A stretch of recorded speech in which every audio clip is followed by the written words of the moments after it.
Eh, Bien, pues ahora sí, muy buenas tardes. Vamos a dar inicio a el seminario departamental. Entonces, a nombre de la doctora Amanda Alejandra Oliva Hernández, directora del Centro de Tecnología Genómica, les doy la más cordial bienvenida a la presentación del seminario departamental, que lleva por título Análisis integral de cepas patógenas de vibrio para hemolíticos. En esta ocasión estará a cargo del doctor Abraham Guerrero, profesor invitado del Laboratorio de Biotecnología Experimental.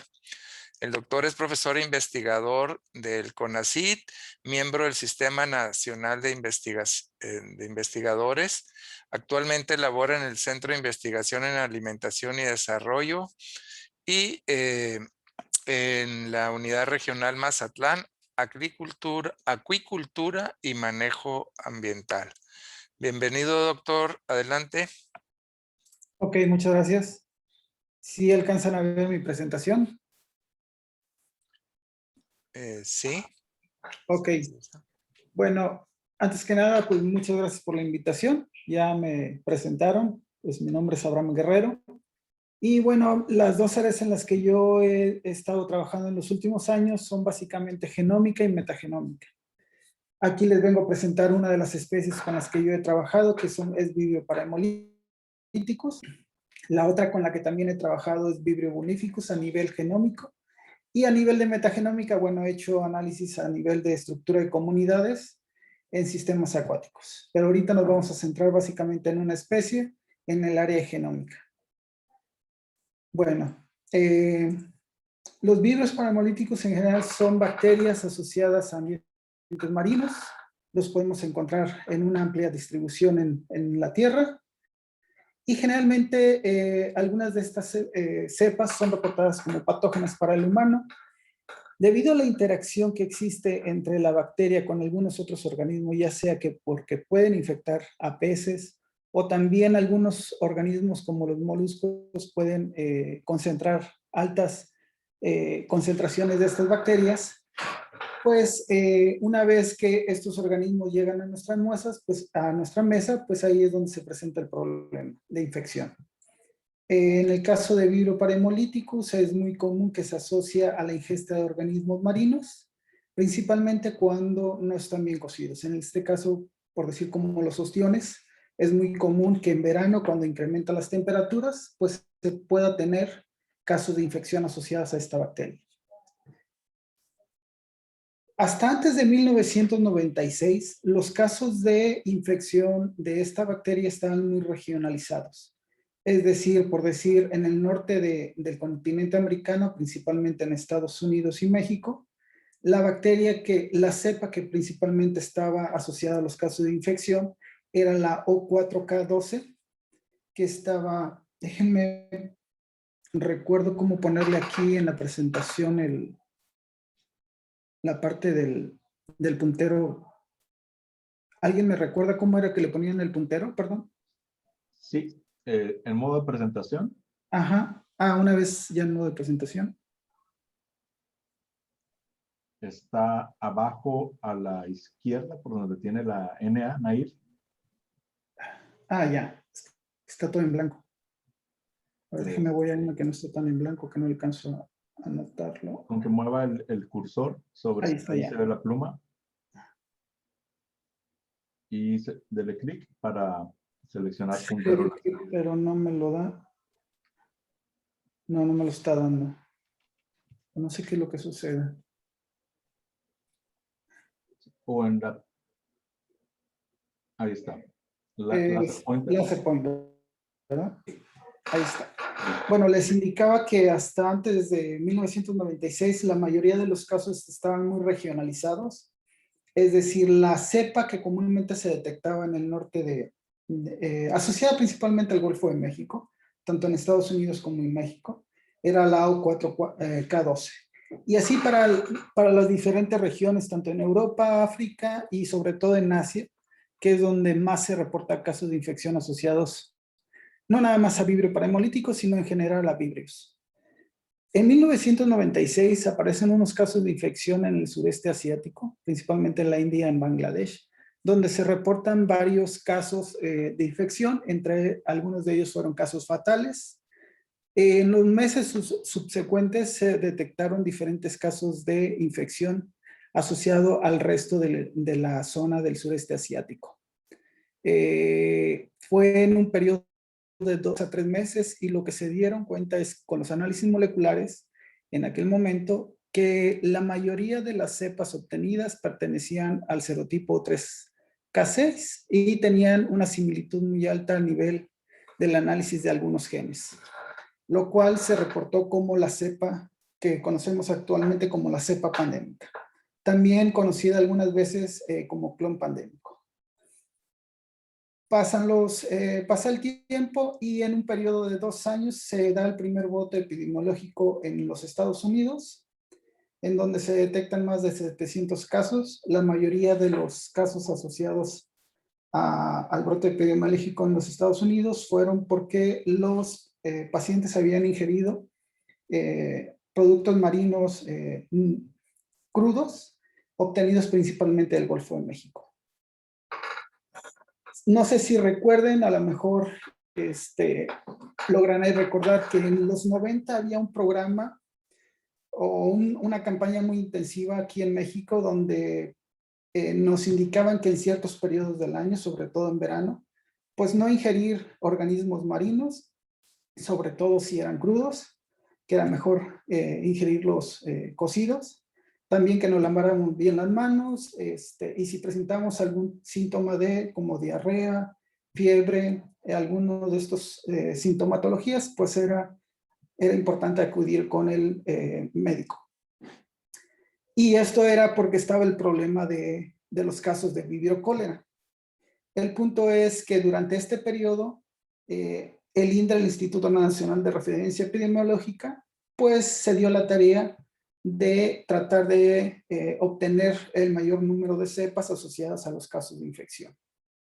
Y ahí es donde nosotros entramos y donde tratamos de obtener esas cepas para verificar si eran de cólera o si eran de parahemolíticos. Eso fue en la década de los 90. ¿Ok?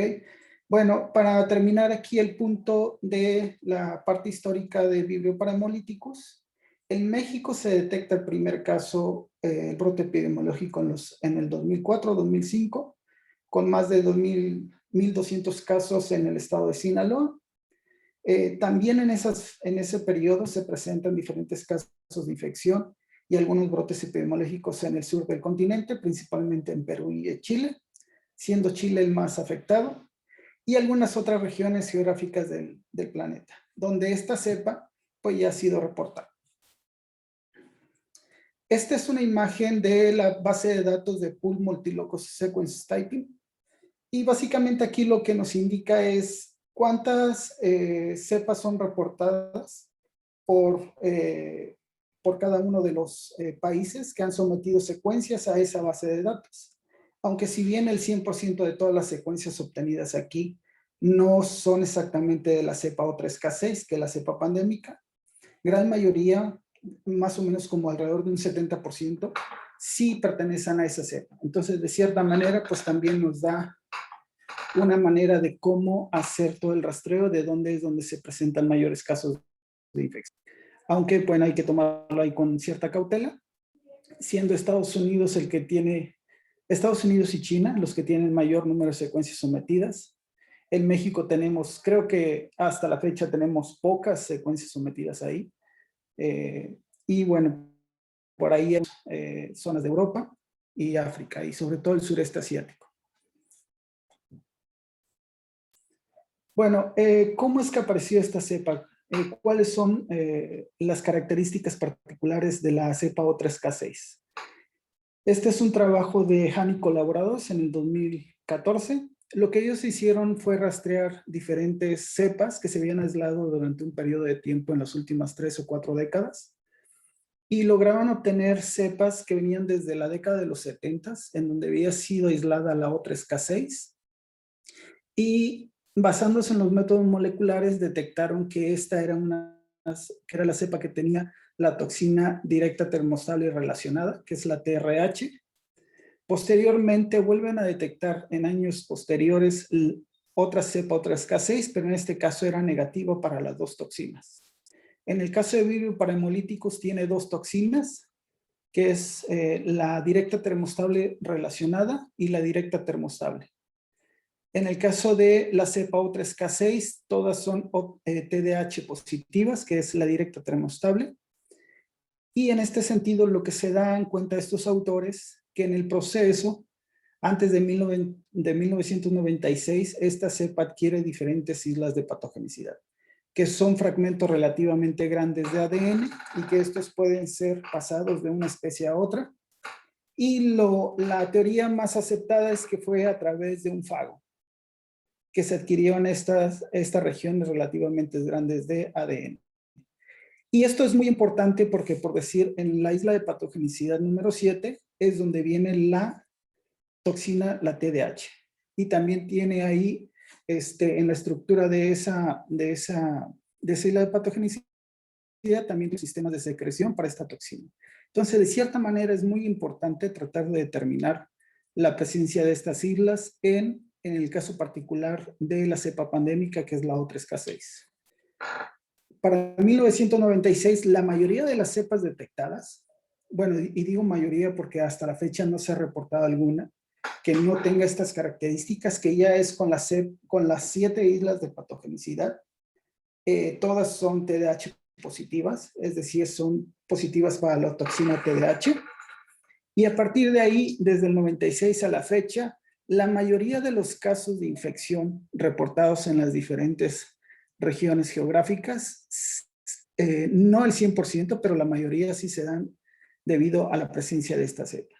Y bueno, esta es otra forma esquemática de ver cómo estaba previo a que se presentara la cepa pandémica, que es en el 96, cómo fue adquiriendo los diferentes elementos.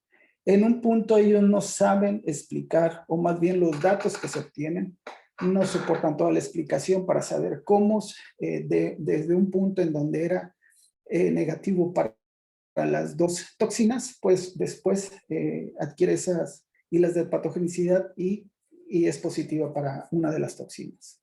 Lo que sí se conoce actualmente es que a partir de la O3K6 también se han derivado otras cepas que no son 100% iguales, pero que sí tienen características similares a la patogenicidad de la O3K6. Y esto se le conoce como las serovariantes. Y son, bueno, aquí nada más son 4 los que ellos estudiaron, pero hasta la fecha se han reportado más de 10, entre 10 y 12, que son derivadas de la O3K6. Bueno, ¿qué fue lo que nosotros hicimos en el proceso del estudio de estas bacterias?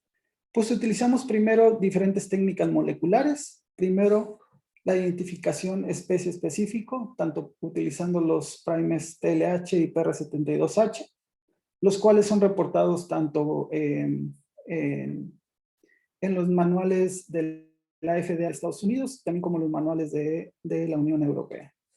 Una vez detectada la especie, pues analizamos si era TDAH o TRH positiva. En caso de ser TDAH positiva, analizábamos si era positiva para la cepa pandémica con el fragmento ORF8. Y a partir de ellos, todos los que fueran TDAH positivas o TRH positivas, ORF8 o identificadas también con anticuerpos como O3K6, pues hicimos primero análisis de campos pulsados, posteriormente hicimos análisis de secuencia multilocus y finalmente le hemos hecho análisis a nivel genómico, tratar de determinar cuáles son las características del genoma. La obtención de las cepas, en particular para este trabajo, trabajamos de dos maneras. Una, tratar de obtener secuencias de campo directamente, los que están en color verde, que son la península de Baja California y el Distrito Federal, en donde a lo largo de la península de Baja California obtuvimos 5 puntos de muestreo que estaban asociados a granjas ostrícolas. Esto debido a que la concentración, debido a que los ostiones se alimentan a través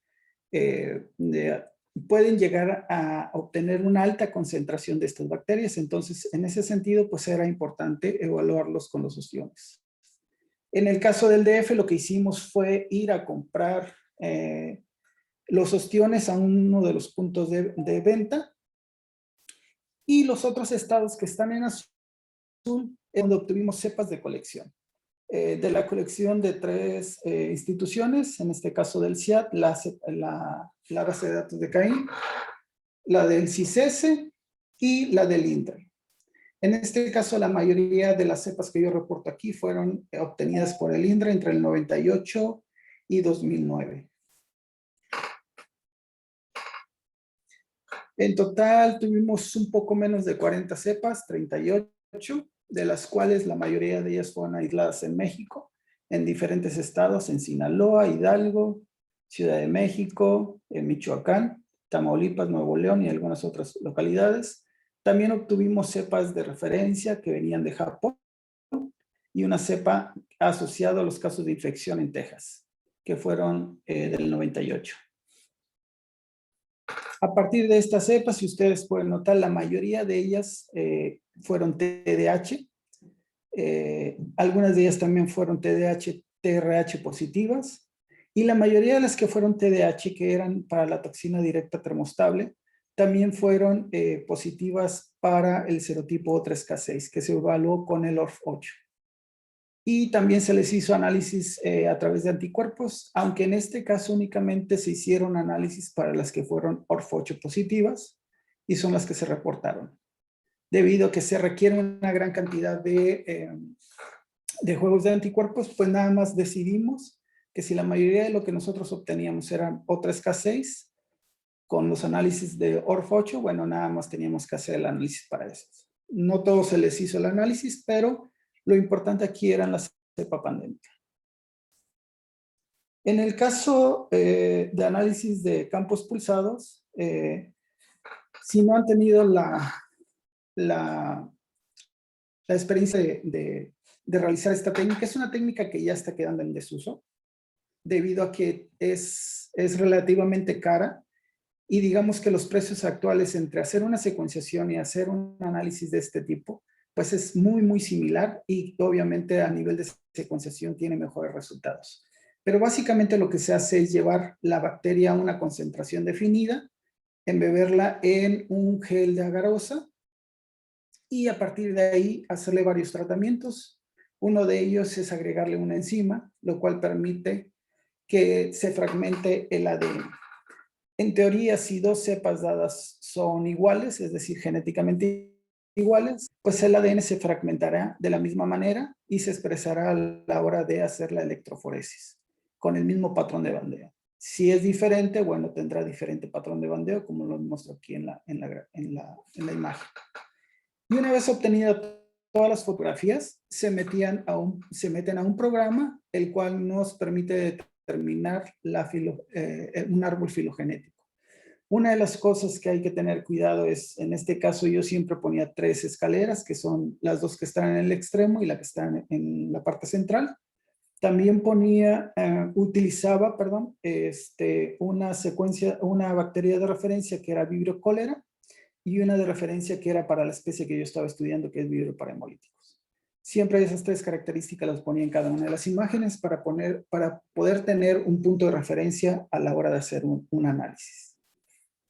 Lo que obtuvimos a partir de todas estas cepas fue este árbol filogenético, en donde, si ustedes pueden notar, tenemos varios grupos o varios clústeres.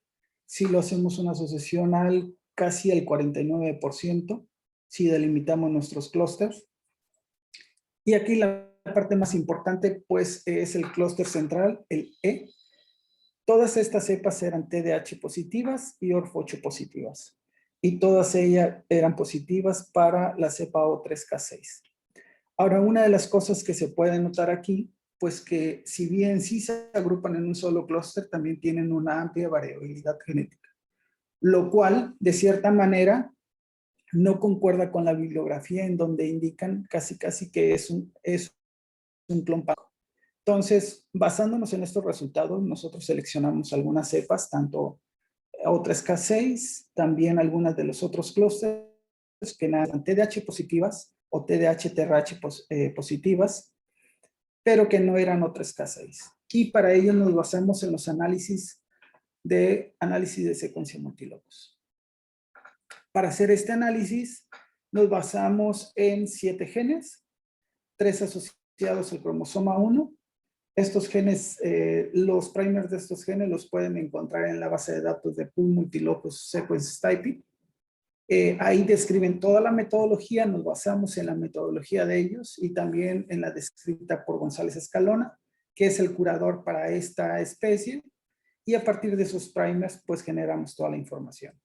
En este caso hubo algunos primers que no nos amplificaron bien y decidimos diseñar nosotros los propios primers para esa región, que fueron básicamente 2, que fueron REC-K y PNTA. Básicamente lo que se hace con esta técnica es amplificar por PCR y una vez obtenido el amplicón, se manda a secuenciar y se obtiene la secuencia. Y esto fue lo que obtuvimos. De todas las cepas evaluadas, pues nos dimos cuenta que teníamos un total de 3.682 pares de bases correspondiente a los 7 genes. Si los concatenamos y los usamos para hacer un árbol filogenético, lo que obtenemos es que todas las secuencias O3K6 de las cepas O3K6 tienen la misma secuencia tipo, es decir, son 100% similares en sus más de 3.600 pares de bases, a excepción de la CISS 785, que correspondía al año del 98 y que tenía únicamente un par de bases de diferencia. Todas ellas correspondían a lo que se reporta como la secuencia tipo 3 y una nueva que nosotros describimos que fue la 1139. Las otras secuencias ya estaban reportadas, pero no correspondían a la secuencia tipo 3. Correspondían a diferentes secuencias. Ahora, una de las cosas muy importantes comparado con el análisis anterior, que es de campos pulsados versus análisis de secuencia multilocus, es que nosotros podemos hacer un análisis comparativo con análisis de secuencias multilocus. Nosotros obtenemos o se obtienen las secuencias para las cepas que estamos trabajando y podemos ir a la base de datos y descargar secuencias de otras cepas que no tenemos en físico. En el caso de campos pulsados, si no tenemos la secuencia, si no tenemos la cepa, no se puede hacer un análisis comparativo. Aquí sí. Y una vez que hicimos el análisis comparativo con las secuencias de referencia, pues lo que obtuvimos es que todas las otras K6 que tenían la secuencia tipo número 3, pues se asociaba a lo que comúnmente se le conoce como el complejo clonal 3, el Clonal Complex 3, que esto engloba todas las secuencias O3K6 y que es exactamente la misma secuencia, que son todas estas las que nosotros estamos reportando y que aunque aquí solamente incluí unas pocas para no tener un árbol filogenético tan grande, incluí solamente pocas de referencia. Las otras secuencias en las que también trabajamos, que no son O3K6, pero que sí son patógenas, es decir, que tiene alguna de las dos toxinas, pues se separa perfectamente de la secuencia tipo 3. Esta es una de las ventajas que nos da también el análisis de secuencia multilocus, que nos permite comparar con bases de datos. Ahora, aquí hay dos historias. Por un lado tenemos una técnica que nos habla de una amplia variabilidad genética y por el otro lado, en el caso de secuencia de multilocus, que nos habla que son las mismas secuencias tipo. Entonces, lo que nosotros queríamos saber es, a nivel genómico, ¿qué es lo que está ocurriendo? ¿Son 100% similares o no?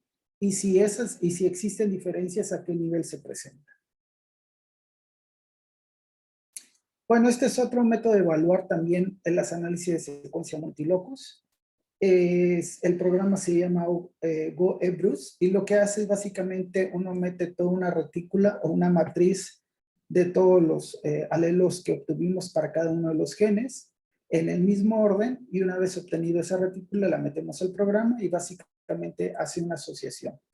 Y lo que estamos observando aquí es que la secuencia tipo 3, que es correspondiente a la cepa patógena, a la cepa pandémica, pues se asocian todas en un mismo clúster y a su vez esta está relacionada con diferentes cepas.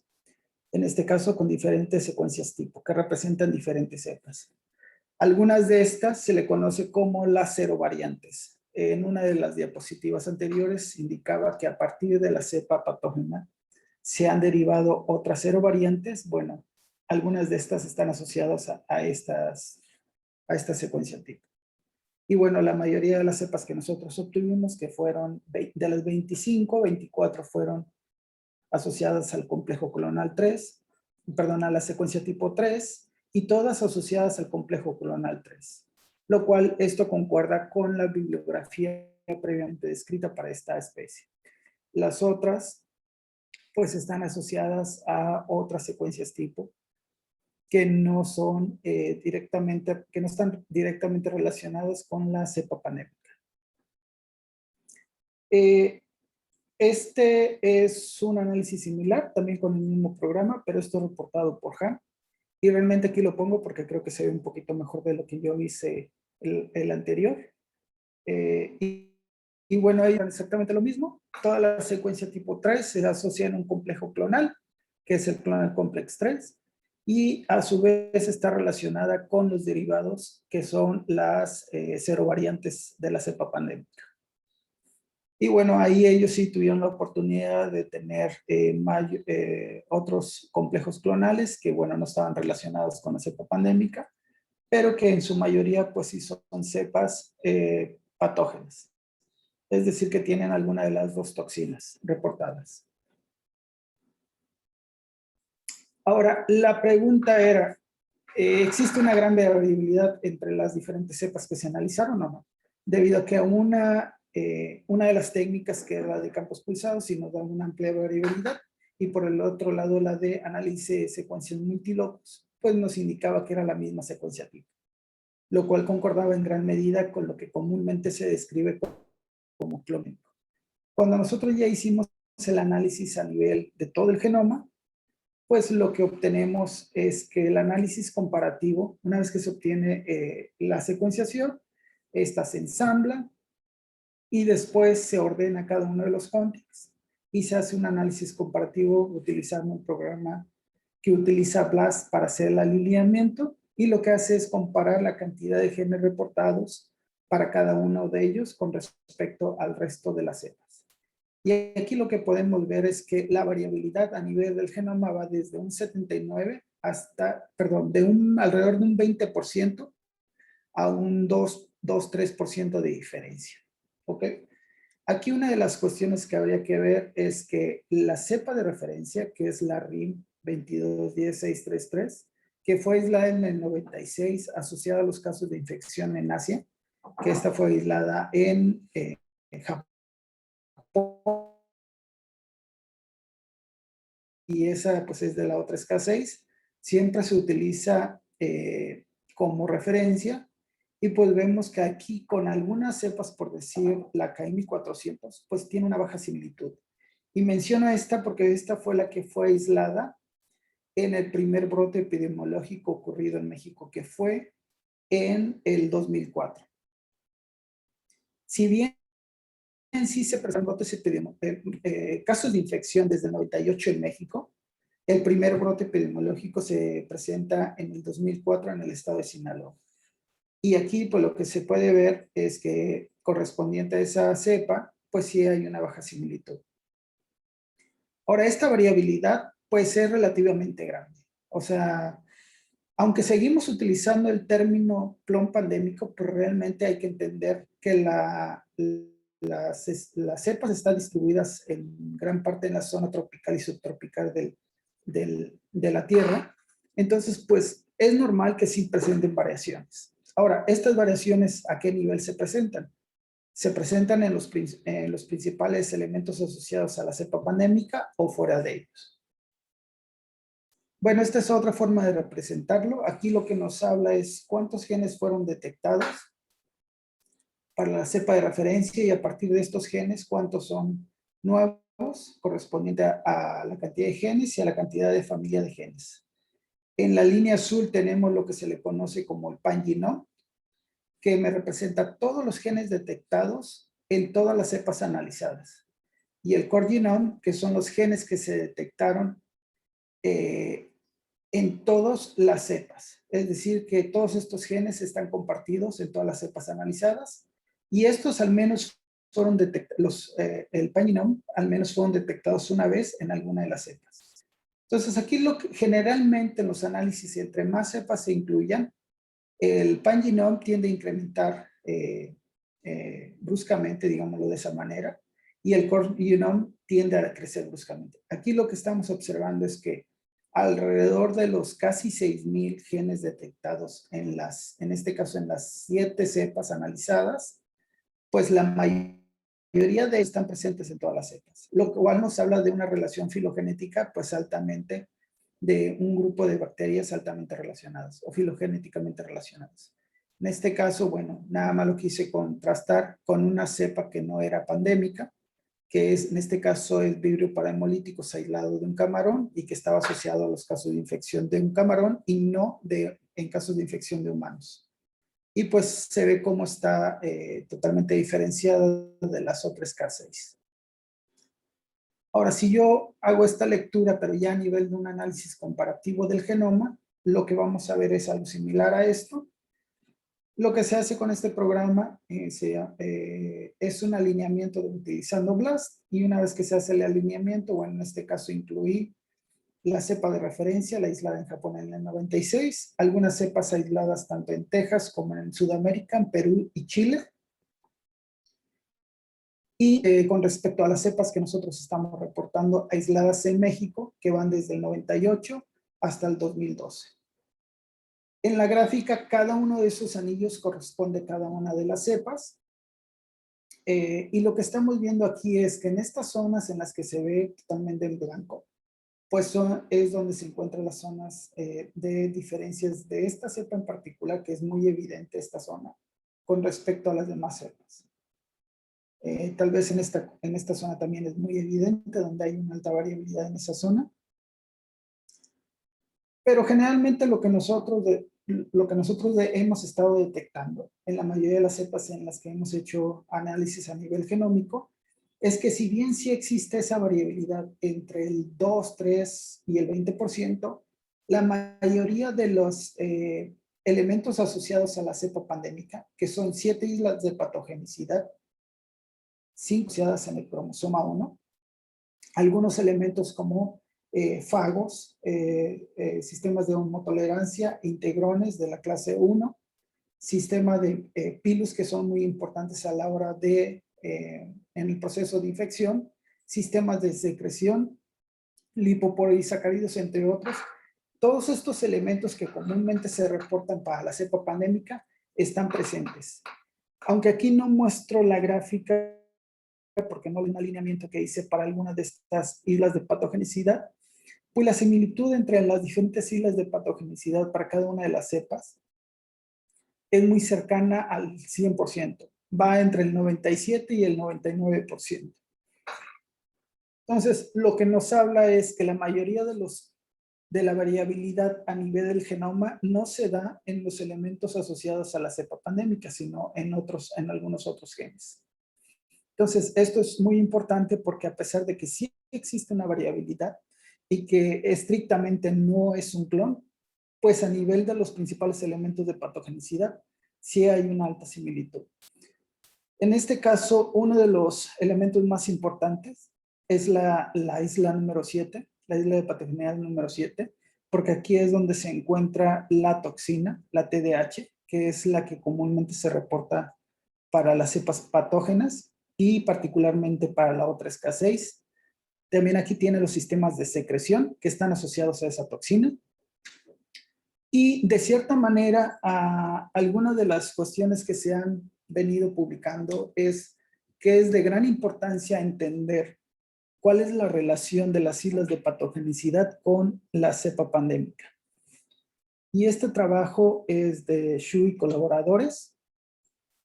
Aunque no es precisamente de la cepa pandémica, ellos lo que hicieron es tomar esta isla de patogenicidad, que puede estar presente en otras cepas que no son la pandémica, y lo que hicieron es hacer un análisis comparativo, y lo que se dieron cuenta es que dos grupos, uno que era patógeno y el otro que no era patógeno, tenían un ancestro común, y se dieron cuenta que la estructura en la isla de patogenicidad número 7 era donde estaban esas diferencias. De cierta manera es súper importante entender cómo una cepa que no es patógena puede adquirir estas islas de patogenicidad y posteriormente volverse patógena. Entonces, de cierta manera, la hipótesis que se ha venido planteando, y desde mi punto de vista creo que es súper importante entender cómo una cepa puede tener la capacidad de adquirir estos elementos y poderse volver patógeno. Y de cierta manera esto nos daría una idea de cómo nuevos patógenos pueden emerger. Creo que me fui un poquito rápido.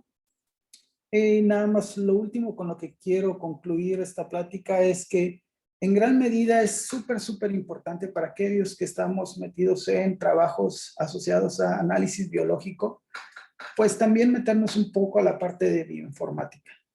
Ahorita las tecnologías de secuenciación van mucho más avanzadas que las tecnologías, por decir, de desarrollo de computadoras. A lo que voy es, con el paso del tiempo vamos a tener tecnologías aún mucho más accesibles de las que las tenemos. Con una menor cantidad de dinero vamos a poder generar mucho mayor información. Y pues sí es importante que toda esa gran cantidad de información la sepamos cómo procesarla. Entonces sí es importante para los estudiantes que se están metiendo tanto en las áreas comúnmente reconocidas como ómicas, que es metagenómica, transcriptómica, genómica y todas las demás, pues no es necesario estrictamente que sepan programar, pero que sí que entiendan cómo se maneja el lenguaje de computadoras para procesar toda esta gran cantidad de información. Es muy importante, en algún punto lo van a requerir. Entonces, si no tienen experiencia en esta área y quieren hacer parte de sus estudios o parte de su tesis en alguna de estas áreas, pues es importante que vayan tomando algún curso, que vayan estudiando de cómo manejar la línea de comandos. Entonces, hasta aquí es mi plática. No sé si tienen alguna pregunta, alguna duda.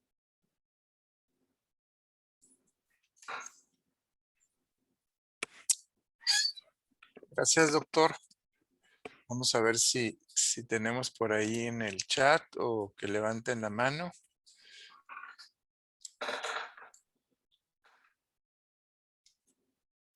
¿Se ve algo por ahí? No, Doc, no hay preguntas en el chat por ahora.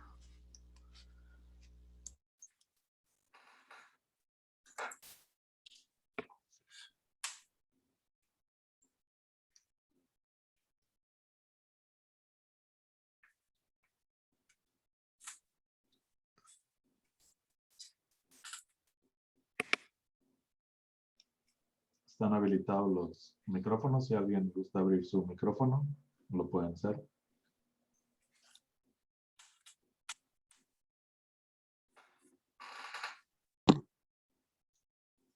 Yo podría preguntar algo. Sí, adelante.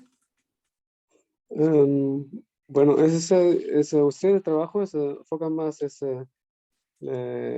clasificación o algunas características de vibros paramolíticos. Entonces, si yo quiero saber para ¿Crees que puedes hablar un poquito más? controlar, Acércate el micrófono.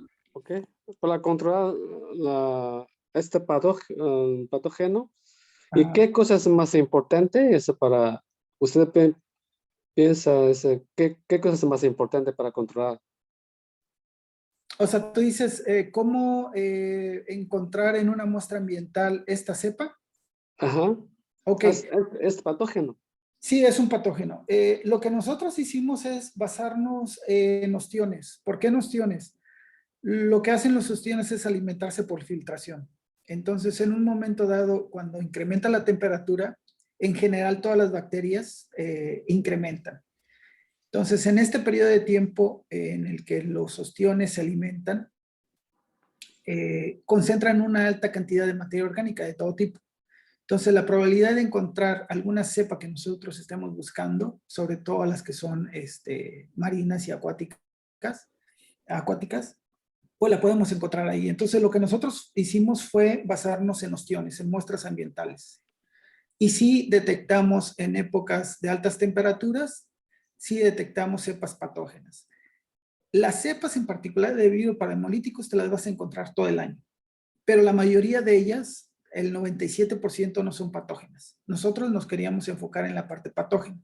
Entonces lo que hicimos es tomar los ostiones, básicamente hacer un licuado de ellos, hacer un sembrado en agar en TCBS, y a partir de ese sembrado hacer los análisis por PCR para determinar primero si era para hemolíticos, y si era para hemolíticos determinar si tenía alguna de las dos toxinas, ya sea TDAH o TRH. Y a partir de esas cepas que detectamos, pues era hacer los análisis subsecuentes, que eran campos pulsados, análisis de secuencia multilocus, también utilizamos anticuerpos, y finalmente lo que es la parte de metagenómica.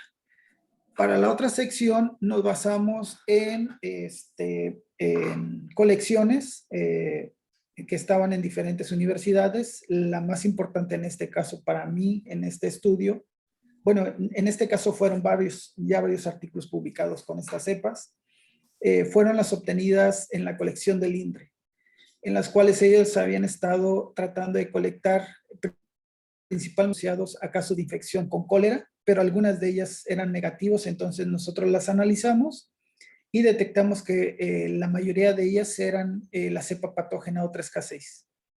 Ese fue el método en el que nosotros utilizamos para obtener las cepas. También puede ser con peces o algún otro organismo marino. ¿Y ustedes saben sobre el mecanismo de patogénesis? ¿Es muy claro o no? Para hemolíticos sí se conoce, para esta cepa en particular, la O3K6, sí se conoce exactamente, o sea, se sabe que tiene las 7 islas de patogenicidad, y en una de ellas que tiene la toxina, la TDAH. Aquí el problema que yo le veo es que a pesar de que conocemos mucho sobre esta cepa, no sabemos exactamente cómo se da la diferenciación entre un patógeno y otro. Como ya mencionaba ahí, algunos estudios han señalado que a través de intercambio de material genético se ha generado esta cepa, la cual ha adquirido las diferentes islas de patogenicidad, y entre ellos la sección donde viene la toxina. Pero aquí la pregunta es, ¿qué características moleculares tiene esa cepa que no es patógena y que adquiere esas islas de patogenicidad? Creo que esa es la parte que no se ha entendido muy bien. El resto de lo demás, o sea, una vez que ya que es patógena, creo que sí se entiende bastante bien. Pero la otra parte es la que más me interesa, debido a que podemos entender cómo es que surge un nuevo patógeno. Entendiendo esta parte, ¿cuáles son las características moleculares de estas cepas que pueden adquirir estas islas de patogenicidad? Podríamos entender cómo es que surge un nuevo patógeno, que creo que esa es una de las cuestiones súper importantes, sobre todo ahorita con todo esto de la pandemia. Entonces, ¿ustedes ya tienen las cepas, es patógeno o no es patógeno? Todavía no sabes. No, sí es patógena. Es patógena. Una vez que detectas tú que es una TDAH positiva o TRH positiva, es patógena. Después ahí tienes que ver si es la cepa pandémica. En este caso sabemos que es la pandémica, sabemos que es patógena, sabemos que se han presentado los casos de infección desde el 98 hasta la fecha, y que algunas también se han aislado de muestras ambientales. Todo eso lo sabemos. Ajá. Muy bien, es muy buena la presentación. Yo quiero saber si ustedes podrían trabajar, es posible colaborar con usted, porque si yo podría trabajar sobre la genética y para analizar los genes, cuál es relacionado con la pandemia o patógeno, patogénesis, ¿sí? Sí, claro que sí. Por ahí les paso mi correo. Además, si quieren lo apunto por aquí, es A Guerrero. Creo que no lo puse en ninguna parte de la presentación. Yo puedo conseguir, gracias. Ok, Bueno, si como quiera, la Ana lo tiene, con ella también lo puede conseguir. Claro que sí.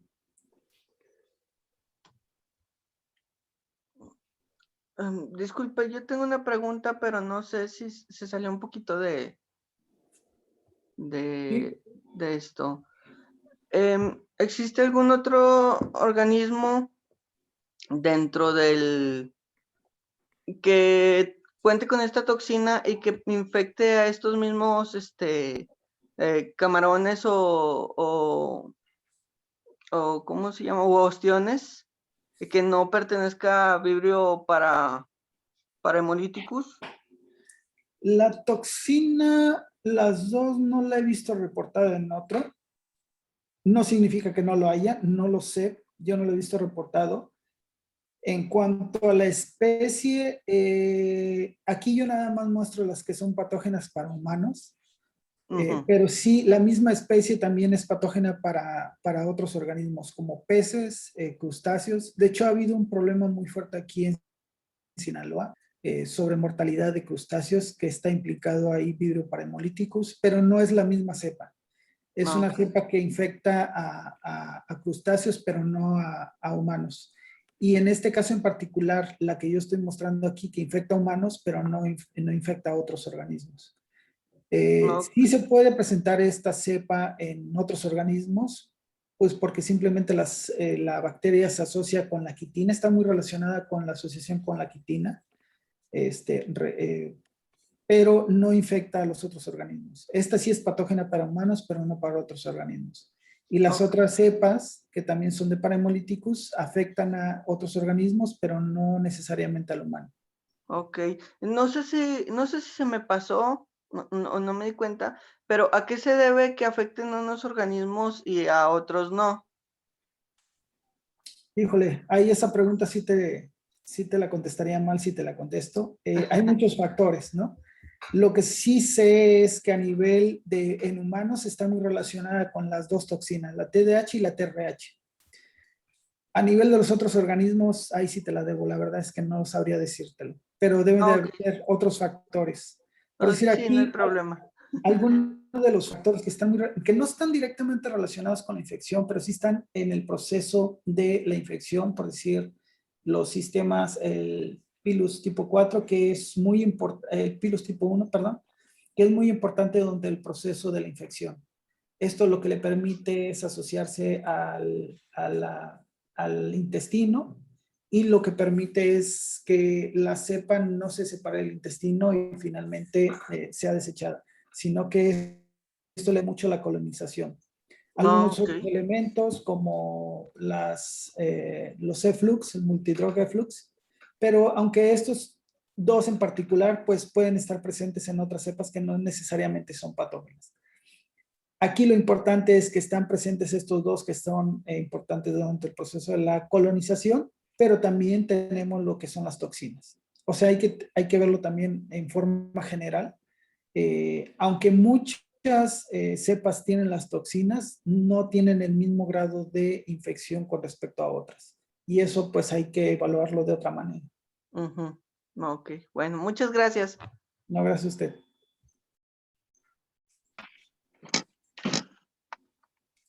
Hola. Hola, ¿qué tal? Hola, doctor. Gracias por su presentación. Yo tengo una pregunta. ¿Vibrio parahemolyticus se identifica más fácilmente en mariscos, en agua o en sedimentos? Los puedes encontrar en los tres. El marisco es más fácil en épocas de altas temperaturas. De hecho, es más fácil en cualquier parte en épocas de altas temperaturas. Pero generalmente se buscan mariscos, bueno, en el caso mío en particular, que yo me enfoco más en patógenos en humanos, pues por lo que decía al inicio de la plática, muchos de estos organismos tienen una alta concentración de estos organismos de estos microorganismos, y al momento de nosotros ingerirlos, pues ahí es donde se presenta el problema de infección. Pero lo puedes encontrar tanto en agua, en sedimento, asociado a partículas flotando. Y en este caso, pues yo me enfoqué nada más únicamente en moluscos. Pero lo puedes encontrar en diferentes organismos. Muy bien. Muchas gracias. ¿No de qué?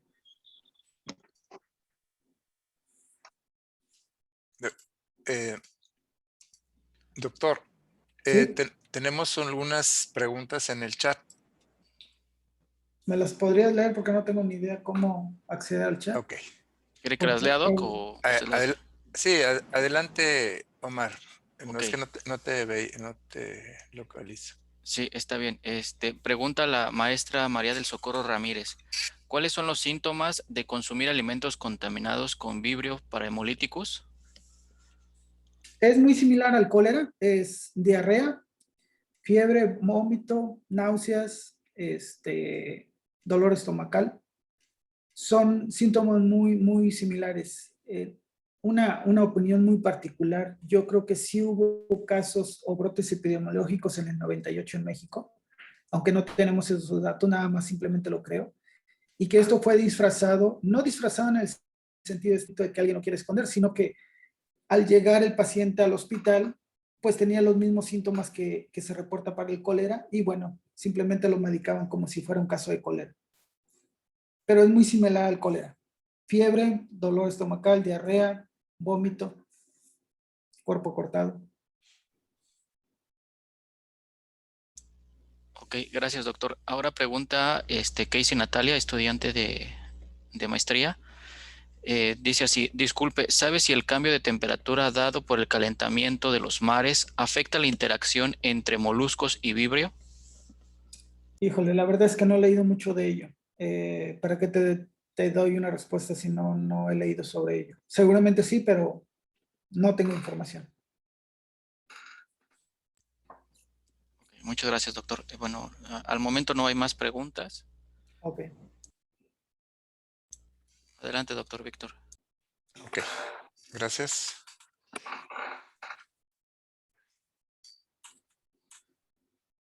¿Alguna pregunta más, compañeros? Que llevan seminario departamental.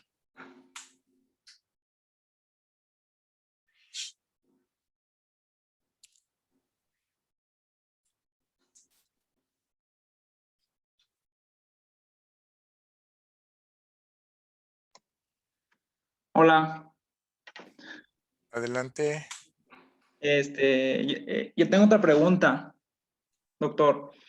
La técnica de tipificación, la de electroforesis en campo pulsado, ¿qué tiene diferencia o qué se diferencia de la otra técnica de tipificación de MLCT?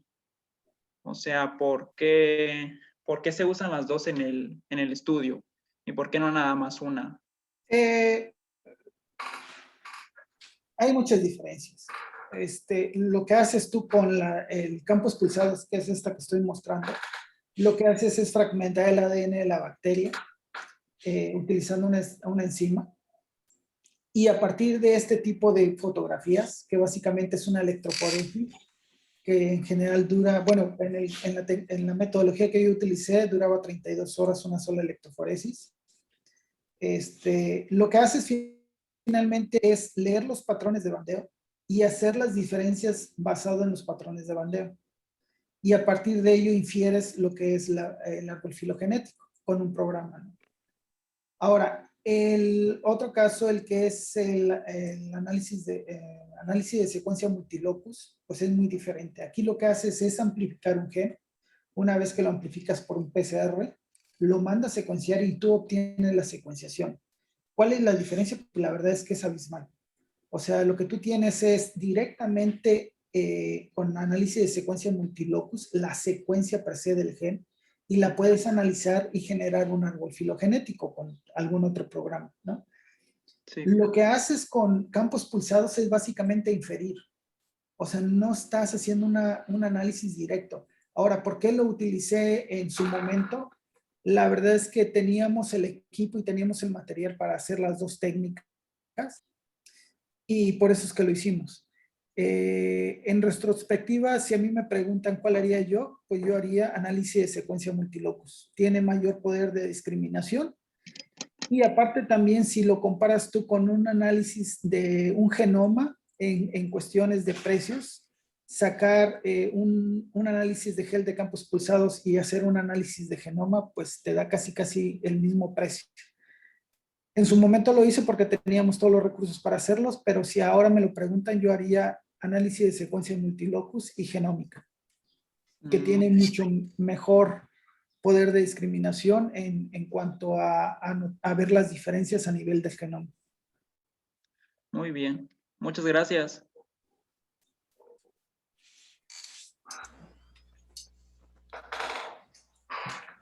Doctor, hay una pregunta más en Ajá. el chat. Pregunta el maestro Israel García.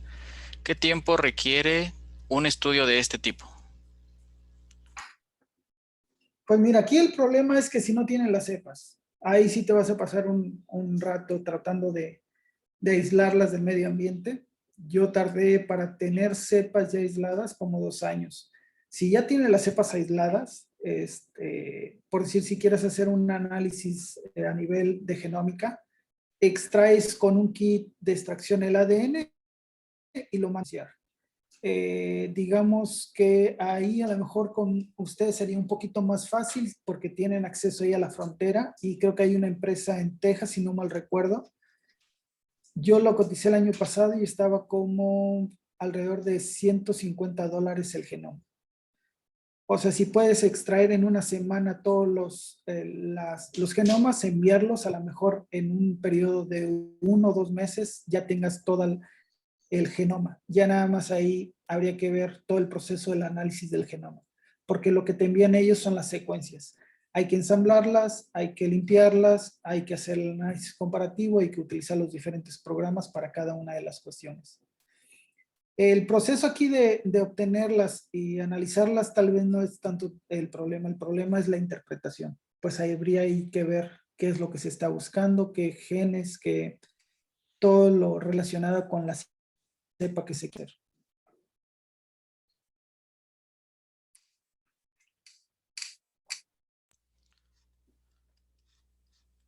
Ok, gracias, doctor. Hay otra pregunta más. ¿Sí? Pregunta el estudiante de maestría Irving Olivares. Dado que los síntomas de Vibrio cholerae y Vibrio parahemolíticos son similares, ¿cuál es la diferencia más significativa de las dos? A nivel de la sintomatología, pues es muy similar. A otros niveles, por decir, en el caso de cólera sí se han reportado un mayor número de casos fatales, no sé exactamente cuántos, pero por decir en el caso de Vibrio parahemolíticos, se estima que solamente el 1% de las personas infectadas, o sea, de las personas que llegan al hospital y que presentan casos de infección de Vibrio parahemolíticos, solamente el 1% son reportados como casos fatales. Algunos de los estudios indican que si en la mayoría de los artículos que se reportan se indica que es pandémico, estrictamente debe de tomarse nada más como pandémica su distribución, porque los casos reportados como fatales son muy pocos. Entonces, básicamente, si te infectas con virus parahemolíticos, vas al hospital y tienes atención o cuidados mínimos, no pasa nada. ¿Cuándo es cuando se presentan los casos fatales? Cuando no se va, cuando no se tiene acceso a sistemas de salud buenos, como lo ocurrido en el terremoto de Haití, no recuerdo exactamente el año, donde hubo un problema de casos de infección y pues no tenían hospitales. Ahí sí se presentaron varios casos asociados a vibrio cólera, casos fatales, pero era por eso, porque no tenían la infraestructura para poder contener la infección. Pero realmente ahorita si tienes un problema de infección con esta bacteria, no hay mayor problema. Pero otra de las bacterias, por decir Vibrio vulnificus, que tiene una sintomatología muy similar, ahí sí la bacteria es muy agresiva. El 50% de los casos reportados son casos fatales.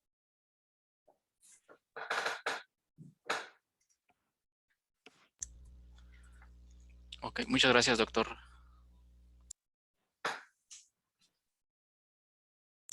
Adelante, doctor Víctor.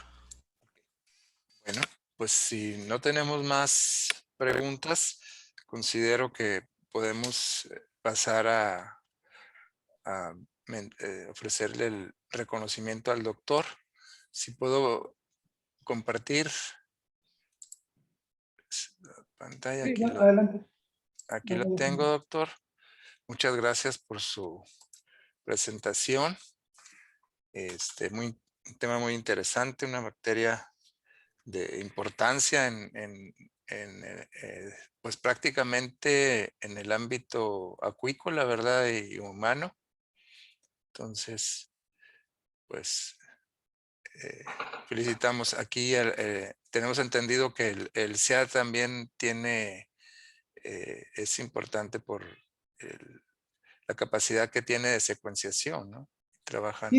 Sí, aquí el doctor Bruno Gómez Gil es el que tiene un secuenciador, es Illumina, Minisec, y tiene un servicio de secuenciación. También con él pueden ver la parte de secuenciar, pues no nada más genomas, aquí también ha hecho, asociado a secuenciación de 16S, 18S y algunas otras cuestiones.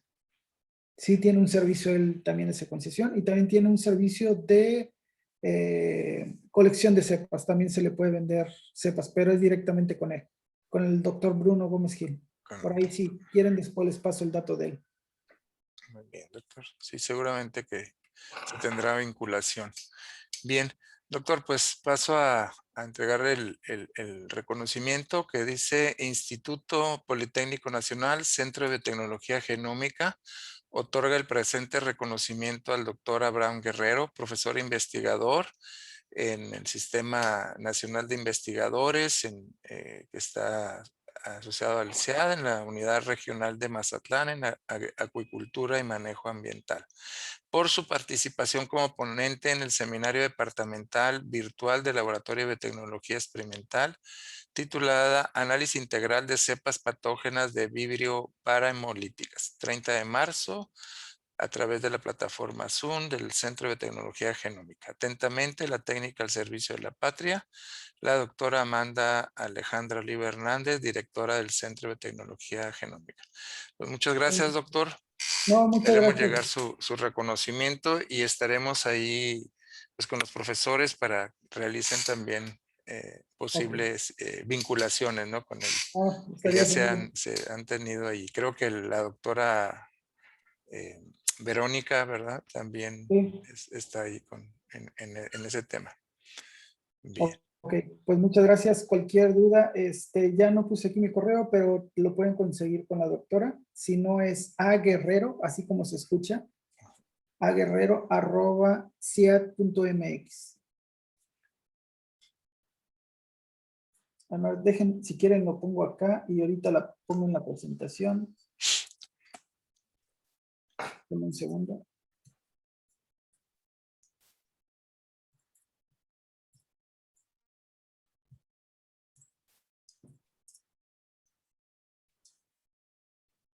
Ahora, screen. Es este. No sé si lo alcanzan a notar. Ajá.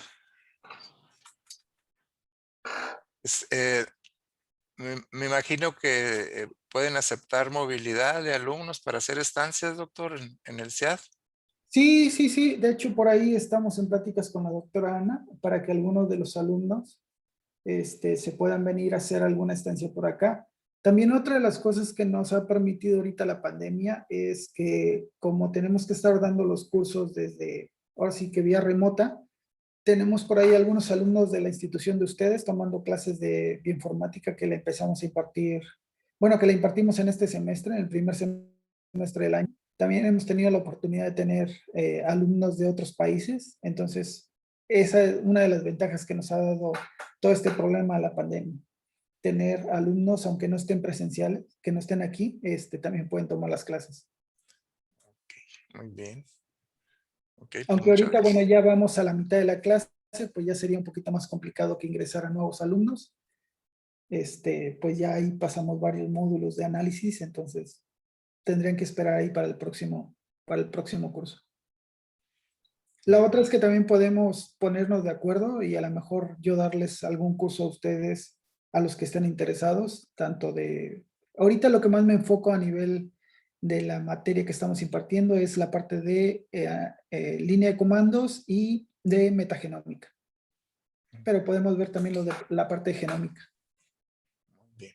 Sí, pues aquí también tenemos varios proyectos de metagenómica, entonces pues se puede vincularse para los estudiantes, ¿verdad? Especialmente.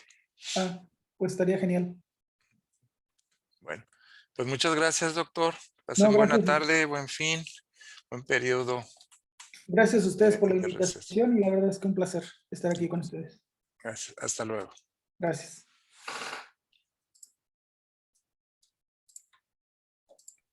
Hasta luego, compañeros.